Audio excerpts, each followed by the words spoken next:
What's going on, everybody? It's Ndukauba, and today I'm here with another Dragon Ball Xenoverse 2 discussion. So today's topic is going to be, will Dragon Ball Xenoverse 2 have inaccessible characters?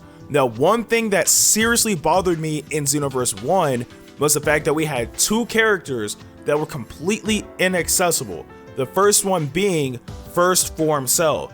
Even though his model was fully developed and implemented in-game, he did not have a moveset. And even at that, just because he didn't have a moveset doesn't mean that it's hard to implement to that character, because the majority of the cast has moves that First Form Cell can use. So having him as an extra character would have made a lot of sense, but sadly, he was completely inaccessible. But the one that bothered me the most was Demigra, because not only did Demigra have a fully fleshed out model, he also had voice acting work, and he had a moveset as well as a transformation, and yet none of that was accessible in-game. The only way you were able to access First Form Cell and Demigra was if you modded the PC version of the game. But besides that, those two characters, even though they're models, and Demigra in particular, his voice acting work and his moveset and transformation are in-game, you cannot play as those two characters. Now, what I'm hoping for Xenoverse 2 is that they don't make the same mistake that they did in Xenoverse 1, because it doesn't make any type of sense to spend all of that extra development time creating the model, and of course Demigra in particular, giving him voice acting work, adding a moveset, etc., for those characters not to be playable in-game.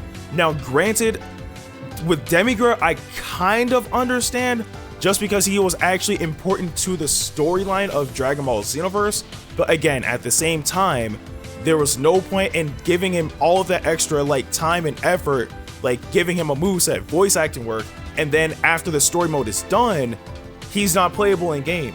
Like, the main question that pops up in my mind with that is, okay, if that's the case, same thing applies with Mira and Toa. Like, there were also new characters added into the story of Dragon Ball Xenoverse who are also important to the storyline, yet after you beat those two, you unlock them. Why wasn't it the same with Demigra? Like, out of all three of those guys, Demigra was the one who was the most fleshed out, so it would have made more sense to have him as a playable character. But at the end of the day, I hope Dimps doesn't make the same mistake that they did in Xenoverse 1 with this. Main reason is because we don't know how the storyline is really going to play out in Xenoverse 2. We don't know what characters will really be in the storyline aside from Future Trunks and the Future Warrior, and we don't even know who the villain is going to be. But regardless of all of that, for whatever we experience in the story mode, if there is a character that has a fully fleshed out design with voice work and especially a moveset, I believe that that character should be accessible outside of story mode. It only makes sense. I don't really see a point in spending all of that development time fleshing out a character for just story mode. You should make that character accessible for everyone to play with after you beat the story mode, much like what happened with Mira and Toa. But that's just my opinion, and of course if you guys have your own opinions on this as well, leave them down in the comment section below.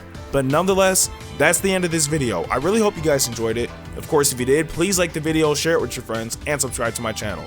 Also, don't forget to follow me on Twitter at NdukaubaYT. And for you mobile users, if you want to stay updated for all the videos that I upload, don't forget to ring my bell. And as always, thanks for watching. See you guys later.